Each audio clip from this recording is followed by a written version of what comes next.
Hello beautiful people, and welcome to the first video of the second rank on SPAAGs in War Thunder.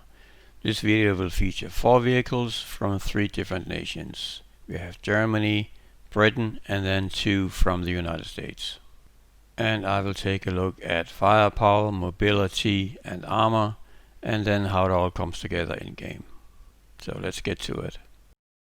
First up we have the German SDKFZ-62 and officially called 3,7 cm Flak 36 auf selbstfahrerfähige Sonderkraftfahrzeug 6-2. I always get this warm and fuzzy feeling when I hear this.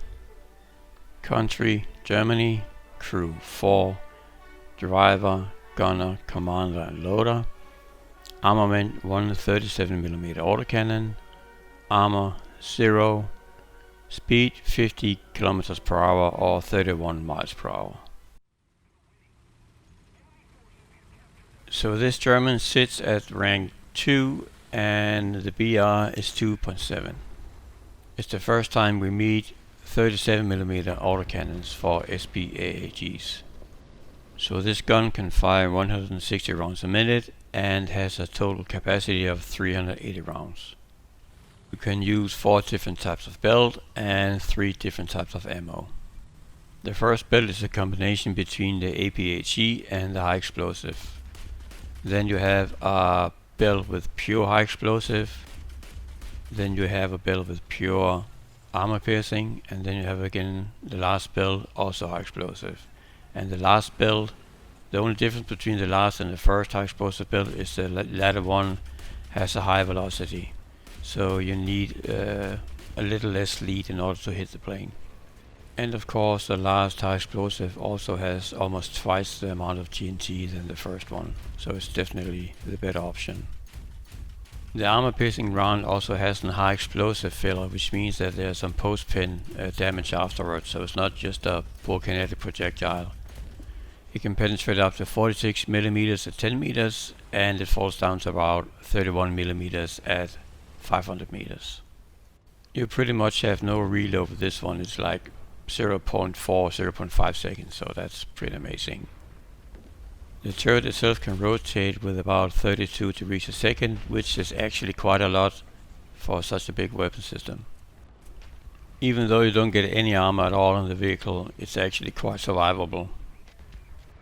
Often they aim for the driver or the engine, which means that you can get lucky and get some shots in before they actually figure out they need to hit the turret itself. And you know, the tracks are so wide and so long that often even if you get penetrated, sometimes a shell will go right through and the fuse won't detonate the explosive filler. The speed is just fine, 50 km per hour. I mean, you won't get anywhere fast, but you can keep up with pretty much every tank. Now the placement with the gun in the back means that it's sometimes beneficial if you actually back up to wherever you want to be. So back up to a position or back up to a corner where you want to shoot from. Now with the kind of penetration the APAG shell has, you can somewhat easily kill, of course, light vehicles and medium tanks, either from the front or definitely from the side. And the explosive filler in the shell means that you don't necessarily have to aim directly for a gunner or a driver, for instance. And you can have some post pin damage where you can maybe get an ammo rack or some other damage going on. Using this vehicle does require some kind of learning curve, since the much slower firing rate compared to the previous 20mm in the German 3 means that you need to be much more accurate in order to score a kill. On the plus side, one shell is enough to rip off a wing on even a bomber, so that's a big plus, of course. But yeah, you need to be much more accurate.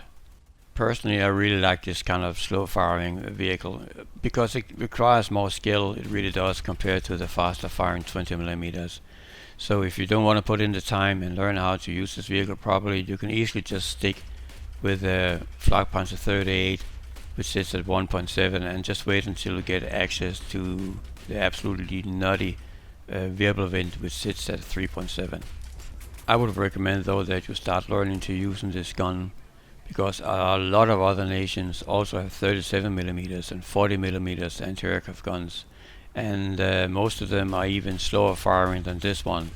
So this is a nice introduction on how to use those kind of weapons. It all comes down to personal preference though. I do like this one though, because I get more satisfaction out of killing a plane with this one compared to the faster firing 20mm and the heavy machine guns. They're just much easier to use. So basically, whatever floats your boat. Playstyle wise, you can take this one out as its first spawn as long as you stick with other tanks and keep a little in the background, and then get lucky with a couple of tank kills, and pretty much wait until 5 minutes in or 2 minutes in, and then you know there are going to be a lot of first planes spawned in, and then you can deal with those. I had one pretty nice game yesterday where I got 7 tank kills in one match with this vehicle, so it's definitely possible. Of course I got lucky with some of them, but still I've never had that many. So using it as a tank destroyer is also possible, and for some people it might be preferable over using it for an anti-aircraft vehicle, because it does require more skill.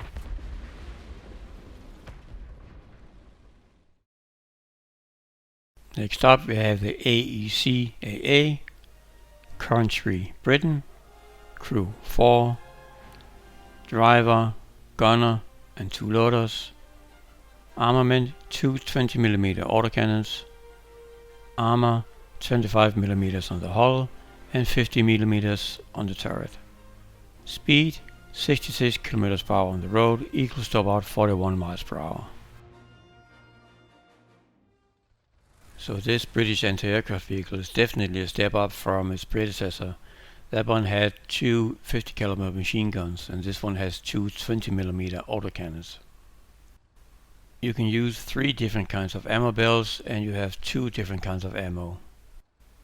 You get an high explosive shell and an armor piercing one. The armor piercing shell has a penetration of 42mm to 10 meters, and it drops off to about 30mm at 500 meters. So the default build first has an armor piercing shell, then an high explosive, and then an armor piercing, and then it switches all the time. The high explosive build is purely high explosive, same goes for armor piercing tracer one, that's purely armor piercing.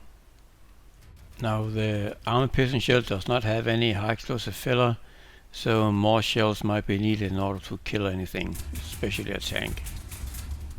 The fire rate is 450 rounds a minute, and you can have a total of 600 rounds with you.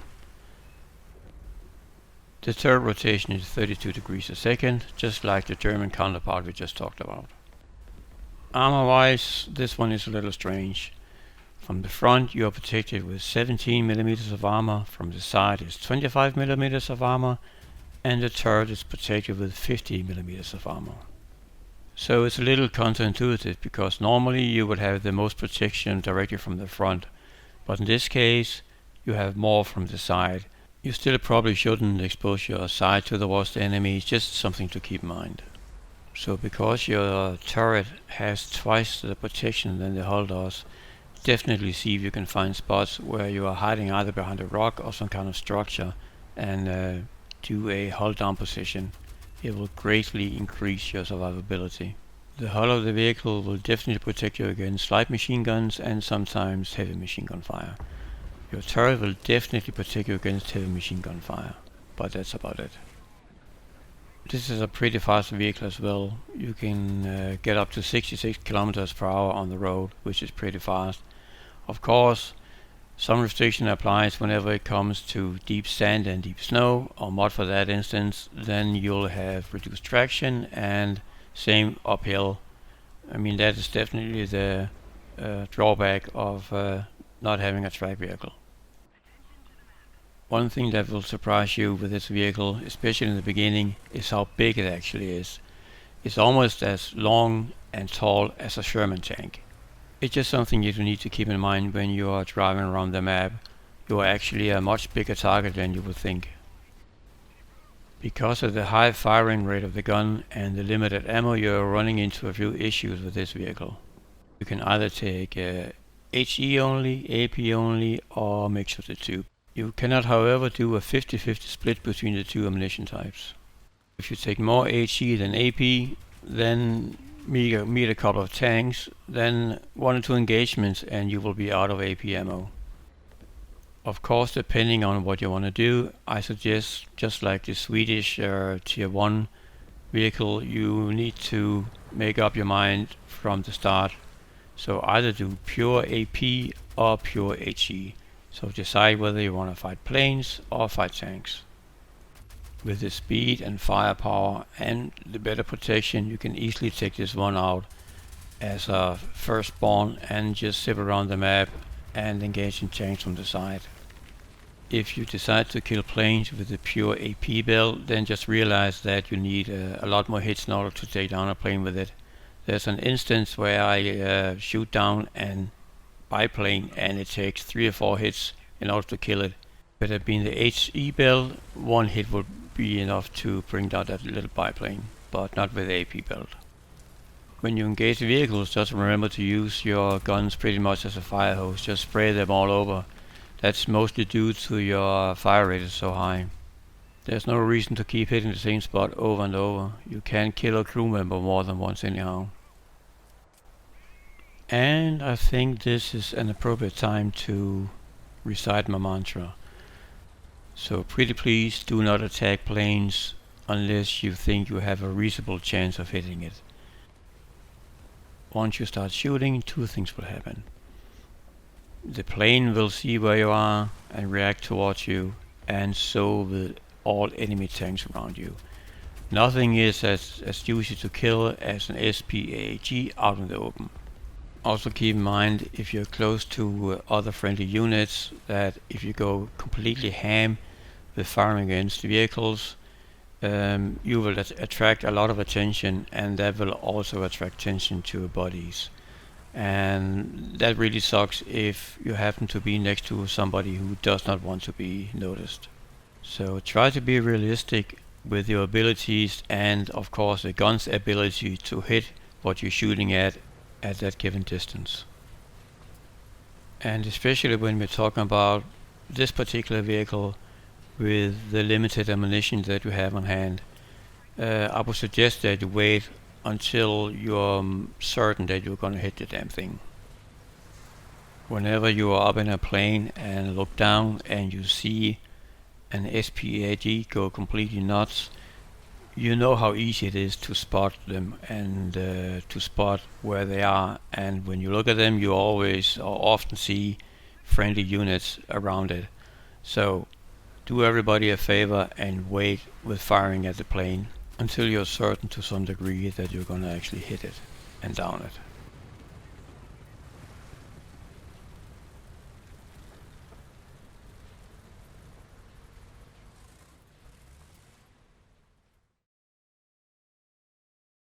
And here we have the first of the 2 Americans in this video, M16 MGMC, and MGMC stands for Multiple Gun Motor Carriage.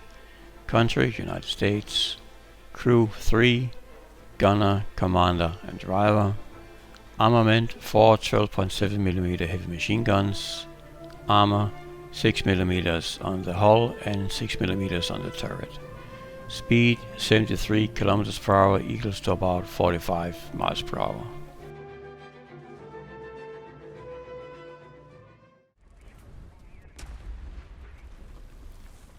This American M16 sits at BR 2.3. It uses the exact same vehicle as the M13, which sits at 1.3.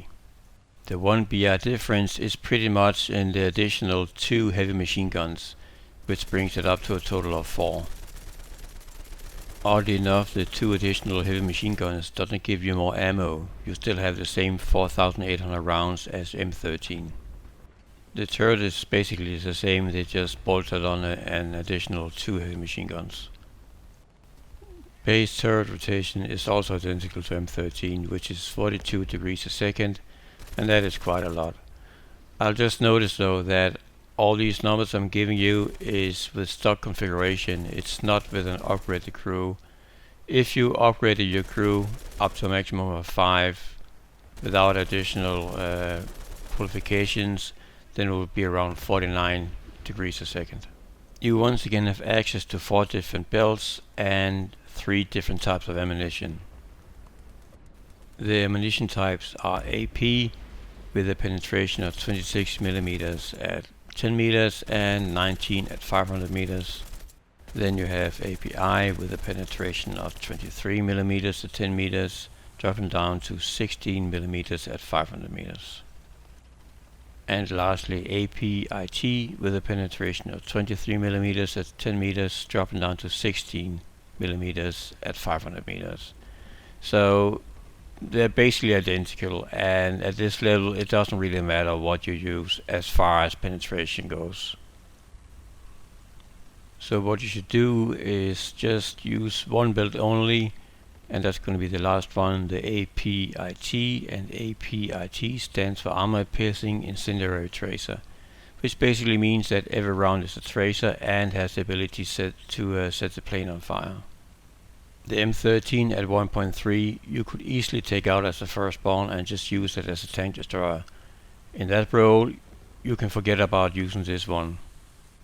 The reason I'm saying this is that the increase in armor from 1.3 to 2.3 is actually pretty big, but your firepower remains the same. You can of course still take the vehicle out as a firstborn, but not in a role as a tank destroyer, but just in a pure anti-aircraft capability. So follow your fellow tanks at a distance, stay behind them, and just do frontline anti-aircraft support, because within a couple of minutes we have the first close air support spawns going on, and you can easily deal with those 4 heavy machine guns of yours. You only have 6 millimeters of armor all around, and it's of course just like being protected by a bear can, or a solar can for that matter. And it's pretty much non-existent armor. Everything can and will penetrate you. You still have an option to swap out an injured crew member, so that's a plus, but again that's a small plus. So this SPAA, you should definitely use this vehicle as a anti-aircraft vehicle only. Of course you can still kill the occasional Puma or other light scout vehicle you come across, but that's about it. In the role of a pure anti-aircraft vehicle, this one is still amazing though. Those 450 calibers are still favorites with a lot of people, and some people even use them at a way higher BR. At 5.0 you get access to 240mm Bofors cannons, and I still see people using this one instead of that particular vehicle. One of the reasons why this weapon system is so popular is it's so forgiving. It's quite easy to use. You have a fast turret rotation, and the way you use it is pretty much just fill the sky with lead and then hope the plane will actually just fly into the hail of bullets that you fire. And it actually works. Even planes that are pretty much on top of you, you can somewhat easily follow with the fast turret rotation, and then you can apply the lead you need and also hit it. So yeah, very popular. And the conclusion is, as a pure anti-aircraft vehicle, this is still top of the line.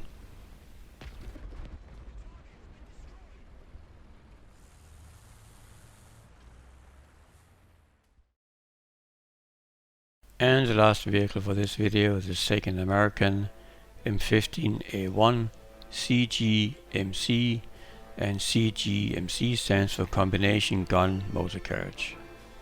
Country United States. Crew 5, driver, commander, loader, and then there's 2 gunners. One for the 37mm cannon and one for the 2 12.7mm heavy machine guns. Armor 6mm on the hull and 6mm on the turret. Speed 73 km per hour or 45 miles per hour. So this is the M15A1, and I'm not even sure where to start with this abomination of an anti-aircraft vehicle. The M15A1 is a little higher than the M16 on the tech tree, and this one sits at 2.7. The base vehicle is the same half track as the M13 and M16, which means that you in theory should be able to go 74 kilometers per hour on the road, but I've never managed it on this vehicle. Because of the large turret, it also has a tendency to kind of wobble when it starts driving just a little fast. When you look at the turret, it actually looks as if it has more armor than it has, but it's still the same 6 millimeters all around, both on the hull and the turret itself. What seems to be armor is actually ammo. So you have 6 millimeters of protection, and then the entire inside of the turret is just coated with ammo boxes. Because of the turret is such a bathtub on the back of this half track, the turret rotation is pretty horrifying as well. Stock, it's not even 15 seconds. Upgraded, it's 17.5 seconds. And if you have a full crew, which means +5 on your crew, it's 18.1 second. And if you have an expert, it's 20 seconds. And if you have it all aged out with gold needles, it's 25 seconds. So it's completely horrible. That is with a healthy crew. Then try to imagine once the gunner is hurt, how absolutely slow it's gonna be.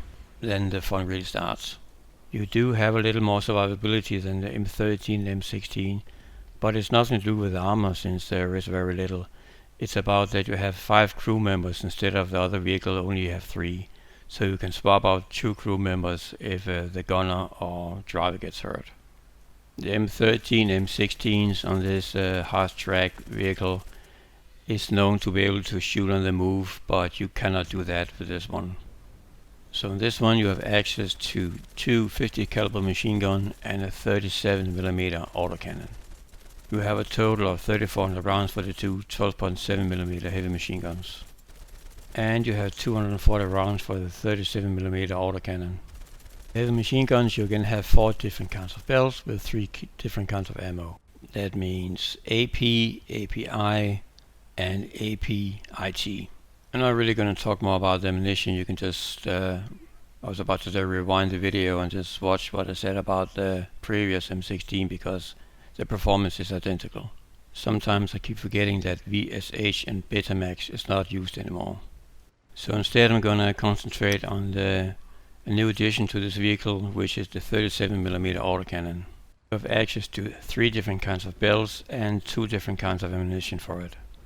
You have the high explosive fragmentation incendiary tracer and the armor piercing solid shot.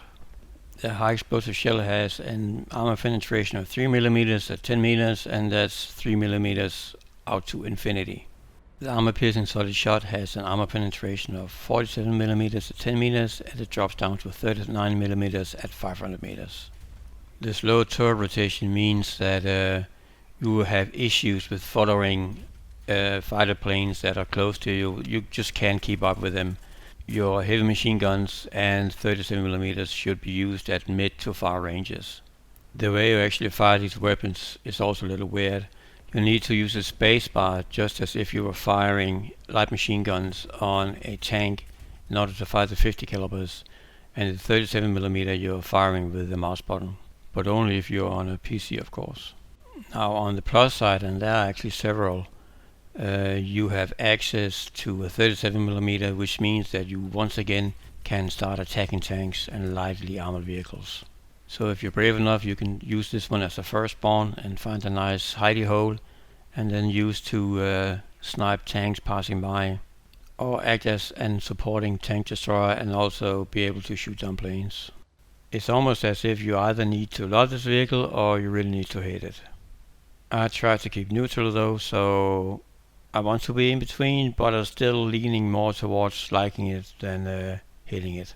As I said before, you have issues with engaging planes that are up close to you with the fast moving ones, because you just can't keep up with the turret rotation speed.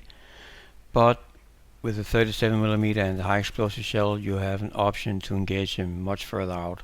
But do not fire both the 50 calibers and the cannon at the same time. It will induce some kind of wobble, and it will make your firing very inaccurate. So either do the 50 caliber or the cannon separately. After having used it for a little while, I found out that the way I prefer playing this vehicle is that I'll use the 50 calibers only for planes and only use the 37mm cannon for its anti-tank capability. So I don't even take high explosive shells with me for this 37mm. But like I said, that is just my personal preference. Your mileage may vary. And that was it for this video. I hope you learned something. I know I did. So please give it a like, write a comment if you want to, or even go overboard and subscribe to my little channel. Thanks for watching, and until next time.